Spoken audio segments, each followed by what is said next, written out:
Hi everyone, welcome back. फिर से स्वागत है मेरे न्यू ब्लॉग पर। और आज का ब्लॉग में हम लोग कहाँ गए थे और किनको मेकअप किया ये सब मैं आप लोगों को दिखाने वाली हूँ। और मेरे साथ कौन कौन गया मैं उसको भी दिखाऊंगी। तो चलिए ब्लॉग को स्टार्ट करते हैं। एक दिन पहले से ही स्टार्ट करते हैं क्लास से। तो क्लास में शाम हो गया था और शाम तक हम लोग सिर्फ 3 लोग ही था, मेरा 2 स्टूडेंट और हम ही था। तो थोड़ा हल्का फुल्का कुछ खा लिया था, भूख लग रहा था। वो दोनों रोटी खाया था और हम मैगी खा लिया था। और नेक्स्ट दिन हम लोगों को बुकिंग में जाना था, इसलिए रात में हम लोग सब पैकिंग कर लिया था। मेकअप का सामान, हेयर स्टाइलिंग का सामान जो जो चाहिए था वो हम लोग रख लिया था। और ऐसे कहीं जाने से पहले हम अपना सामान को अच्छे से सेट करना ही पड़ता है। सेट नहीं करेगा तो फिर कुछ अगर चीज़ भूल जाएगा तो फिर बहुत प्रॉब्लम होता है। और सामान को सेट करके हम मेरा ट्रॉली को किरण को दे दिया था। किरण मेरा स्टूडेंट है और उनका पास गाड़ी है, तो हम बोल दिया था कि गाड़ी में आप रख लो, कल सुबह हम लोग जाना ही है, तो हम फिर टाना टानी नहीं करते रहेगा। और मेरा रूम बहुत नीचे है, सीढ़ी से बहुत नामना पड़ता है, तो मेरे लिए अच्छा हो जाएगा। तो किरण लोग चला गया था और शाम को हम जो कचरा वगैरह था उसको जला दिया था, क्योंकि कचरा गाड़ी कब आता है कब जाता है उसका कोई खबर नहीं है। और मेरा 3rd फ्लोर में है, तो नामते नामते तो कचरा गाड़ी चला ही जाएगा। तो जो कचरा रह जाता है उसको हम हल्का फुल्का सा जला देते हैं। कागज़ वागज़ ही होते हैं जो स्टूडेंट लोग खाते हैं वहते हैं, उसका ही कागज़ वगैरह होते हैं, उसको जला दिया था। और नेक्स्ट दिन सुबह अभी हम लोगों को 5 बजे निकलना था और लाइट भी हम ऑन नहीं किया था क्योंकि पार्टनर को डिस्टर्ब होगा बोल के। और सीधा वॉशरूम हम चला गया था फ्रेश अप होने के लिए। लेकिन फ्रेश अप होने का बाद लाइट तो ऑन करना ही पड़ेगा क्योंकि हमको मेकअप करना था। हम लोगों का बस 2 रूम ही है, एक रूम में मामा सो रहा था और उसको तो डिस्टर्ब नहीं कर सकता था, इसलिए ये रूम का ही लाइट को ऑन कर लिया। ऑन करके अभी हमको करना था मेकअप। और कहीं में भी जाने से हम तो मेकअप करता ही है। लेकिन मेकअप करने जस्ट बैठा ही था, थोड़ा देर का बाद ही मेरे स्टूडेंट का फ़ोन आ गया था और हम बोल रहा था कि मैम आपका घर का ऊपर में ही है। तो जब कोई रुकता है ना तो मतलब दिल शांति नहीं होते, चाहे कोई भी हो, स्टूडेंट हो, रिलेटिव्स हो, फ्रेंड हो, कोई भी हो, क्लाइंट हो। जब बोलता है ना कोई कि रुक रहे हैं तो दिल में एक अजीब सा, आप लोग का होता है कि नहीं पता, लेकिन हमको ना बहुत वो हो जाता है, मतलब बहुत अनकम्फर्ट फील हो जाता है हमको। तो फटाफट मेकअप को करके, जिससे तैसे फटाफट मेकअप को ख़त्म करके हम जाने के लिए हम डायरेक्ट हो गया था, मतलब रेडी हो गया था। फटाफट कपड़ा लगा के, बाल भी कंघी नहीं मारा। और ये बैग तो हमेशा ही लेके हम घूमते हैं, चाहे एकेडमी जाओ, चाहे क्लाइंट का घर जाओ, चाहे कहीं भी जाओ, ये बैग तो हम कभी भी नहीं छोड़ते। ये मेरा स्टूडेंट ही एक गिफ्ट किया था पुतली बोल के। तो होता है ना किसी किसी का बहुत मनपसंद। ये बैग का स्पेस बहुत ज़्यादा है, बहुत बड़ा है, तो बहुत सामान घुसता है ये बैग में, इसीलिए ये बैग को हम छोड़ता नहीं है। जब तक फटेगा नहीं इसको हम छोड़ेगा नहीं, इसको ही हम ले लेके घूमते रहेगा। और सुबह होने का कारण से ना गेट भी नहीं खुला था हम लोग का। गेट तो सुबह ऐसे 5 बजे खुल जाता, लेकिन उस दिन नहीं खुला था, तो ऐसे ही लेट हो रहा है। फिर वार्डन का रूम में हम आया, वार्डन को हम बुलाया और बोला कि प्लीज़ गेट को खोल दो, वेट कर रहे कोई। तो वापस से हम नीचे आके वार्डन को बुला के वापस से हम ऊपर गया। और आंटी लोग को किया था, यहाँ में पीजी भी है, इसीलिए टाइम टेबल है यहाँ पे। रात को भी 9:30 से पहले क्लोज हो जाता है, इसलिए यहाँ टाइम टेबल होता है हमेशा क्योंकि पीजी है। और उसके बाद वार्डन को बुला के उसके बाद हम बोल रहा था कि आप फटाफट आ जाओ भैया, बाहर कोई रुक रहा है, हमको जल्दी जाना है। और लेट का समय में जब लेट होता है ना तब इधर उधर करके और भी लेट हो ही जाता है, मतलब पता नहीं क्यों ऐसा होता है। तो गेट का वहाँ में जाके देखा तो किरण ऑलरेडी वहाँ में वेट कर रहा था। और मतलब पंचुअल होना पड़ता है, अगर आप मेकअप आर्टिस्ट है तो और क्लाइंट आपको एक टाइम दे दिया तो आपको पंचुअल होना पड़ेगा, क्योंकि उन लोगों का प्रोग्राम का बात है, किसी का शादी का बात होता है, किसी का क्या क्या होता है। तो आपको टाइम पंचुअल नहीं होने से मेकअप आर्टिस्ट आपको दोबारा कोई हायर नहीं करेगा। तो मेरा इसमें तो हम बहुत टाइम पंचुअल है, हम टाइम से पहले ही पहुँच जाते हैं हमेशा क्लाइंट का घर में। तो किरण भी यहाँ आके वेट, किरण को भी पता चल गया कि किरण भी उस टाइम का बहुत वो पंचुअल है, क्योंकि जो टाइम में हम बुलाया था उसका वो पहले ही पहुंच गया, 10-15 मिनट वो पहले ही पहुंच गया था। और 15 मिनट जैसे ऊपर में वो वेट किया है मेरा।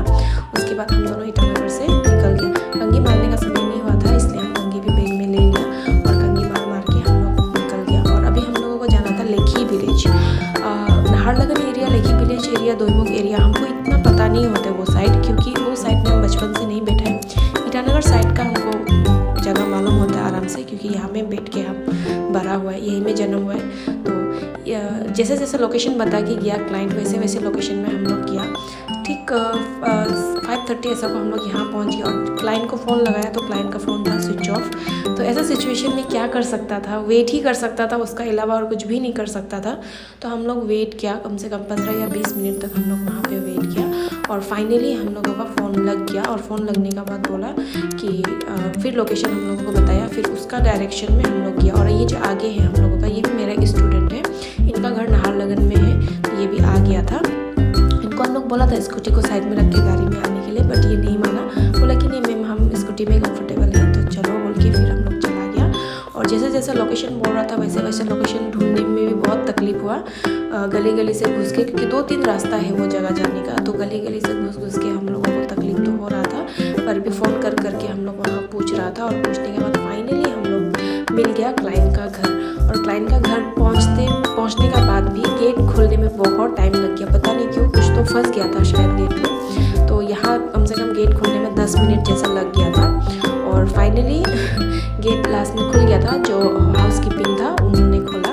और खोलने के बाद फाइनली हम लोग अंदर एंटर किया, तो देखा तो यहाँ पे पूरा वो करके रखा था, पेंडल वगैरह बना के रखा था। और प्रोग्राम था एनजीओ का कुछ तो था, एनुअल फाउंडेशन ऐसा कुछ तो था, हमको अच्छे से नाम तो नहीं पता कि क्या एक्चुअल में क्या था। 3 इयर्स कंप्लीट हो चुका था। और हम सुनने में आया कि ये एनजीओ जो है ये मैम खुद से चलाता है, इसका फैमिली सब लोग मिलके चलाता है, ऐसा गवर्नमेंट सपोर्ट बोल के ऐसा कुछ नहीं है। शायद अभी तो होगा भी होगा, थोड़ा दिन चलने का बाद शायद सपोर्ट तो मिलेगा भी होगा। रात को बारिश आने का कारण ना पूरा पानी पानी हो गया था, पूरा भीग गया था। तो यहाँ पे लिखा हुआ है एनुअल फंक्शन 2025, तो ऐसा है। और स्पेशल चाइल्ड के लिए है ये, जो एनजीओ चलाता है मैम भी स्पेशल चाइल्ड के लिए है। और सुबह हम लोग वहाँ पे पहुँच गया था, शायद पहुँचते 6 बजे गया था। और मैम बोल रहा था हम लोगों को 8 बजे तक पूरा कंप्लीट करना है।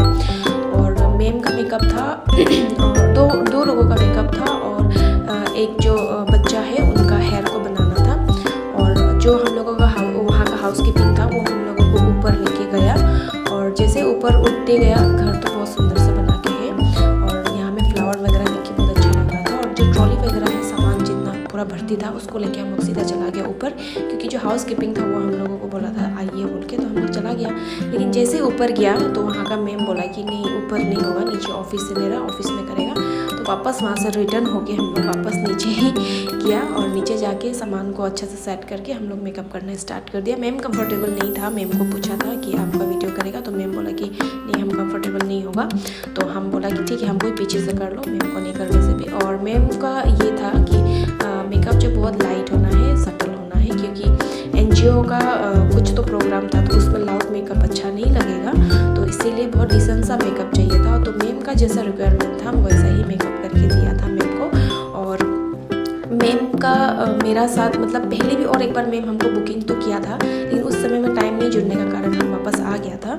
तो इस बार ऐसा नहीं हुआ, इस बार मेकअप किया, और मेकअप करने के बाद हेयर स्टाइल भी बना दिया था, डबल लेयर वाटरफॉल। लेकिन मैम ने बोला कि हमको आगे से थोड़ा टाइट चाहिए, मतलब लूज नहीं चाहिए, तो वाटरफॉल को खोल के हम वापस फ्रेंच ब्रेड बना दिया 2 साइड से। तो मैम को बोला, तो मैम बोला हाँ अभी अच्छा लग रहा है। तो वैसा ही है भाई, हम लोगों को सबसे फर्स्ट प्रायोरिटी होता है कि जो क्लाइंट है उनका डिमांड, कि वो कैसा अपना लुक चाहते हैं। हम लोग थोप नहीं सकते किसी को भी कि ऐसा अच्छा लग रहा है वैसा अच्छा लग रहा है। तो मैम मेकअप करके चला गया, और उसके बाद दूसरा मैम आ गया मेकअप करने के लिए, उसका भी मेकअप हम लोग कर दिया, वो भी हमको वीडियो लेने के लिए मना किया था। और फिर थर्ड मैम आया, थर्ड मैम को मेरा एक स्टूडेंट ही मेकअप कर दिया, क्योंकि हम यहाँ हेयर बना रहा था, हेयर बनाने में हम बिजी था। और इतना बुखार आ गया था उस समय तक मेरा, मतलब ऐसा होता है पता नहीं, कभी कभी ऐसा होता है ना बुखार, मतलब सीजन भी चेंज हो रहा है ना। तो वहाँ पहुँच के मेकअप करना जैसे ही मैं स्टार्ट किया, मेरा पूरा फीवर होके, मतलब क्या बोलेगा, दवाई भी लेके नहीं गया था।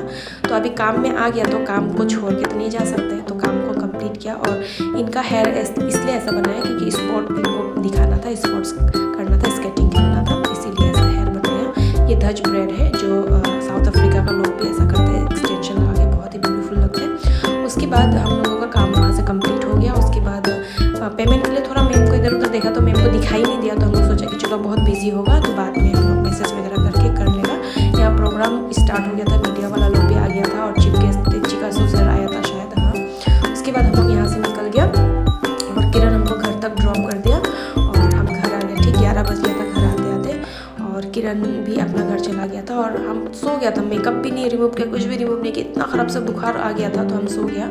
बाद में 2 या 3 बजे ऐसा को मेरा सासू मामा आया फ्रूट्स लेके, उसके बाद हम फ्रूट्स खा लिया था थोड़ा, और बबलू बाहर में ऐसा ऐसा खेल रहा था। तो ठीक है, मेरा आज का दिन ऐसा ही जाता है। ब्लॉग अच्छा लगा हो तो एक लाइक एक कमेंट ज़रूर करना। मिलता है नेक्स्ट ब्लॉग पे, बाय बाय।